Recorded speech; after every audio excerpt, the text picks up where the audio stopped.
شہادت کی نسبت اللہ نے تمہاری شہادت آدھی رکھی ہے. اب یہ فیصلہ رب کا ہے کہ اس نے تمہیں پیدا کیا ہے. انہوں نے بلا یا رسول اللہ، بالکل ٹھیک فرمایا آپ نے. پھر آپ نے فرمایا کہ نقصان کی کیفیت یہ ہے کہ جب ہر مہینے بیماری کے دن آتے ہیں ان میں تمہاری نماز روزے چھوٹ جاتے ہیں. مردوں کی نسبت جو مرد ہیں اللہ کی اطاعت گزار ہیں وہ نسبتاً عبادت میں تم سے زیادہ ہوتے ہیں.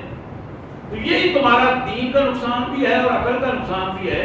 اگر تم خیرات دے کر عبادت میں یکسوئی پیدا کر کے خیرات دے کر زیادہ اپنے اللہ کے قریب ہو جاؤ گی تو اللہ تعالیٰ تمہیں جہنم سے بچا لیں گے.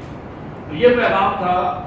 میں اپنی بہنوں کو یہ پیغام دینا چاہتا تھا کہ اللہ کے حضور اخلاص کے ساتھ، نیتوں کے اخلاص کے ساتھ اپنے آپ کو زیادہ سے زیادہ خیرات دے کر آگ سے بچانے کی کوشش کرو. اللہ تعالیٰ مجھے، آپ کو اور ہماری بہنوں کو اللہ تعالیٰ اس دنیا اور آخرت میں کامیابیاں عطا فرمائے. وآخر دعوانا الحمدللہ رب العالمین.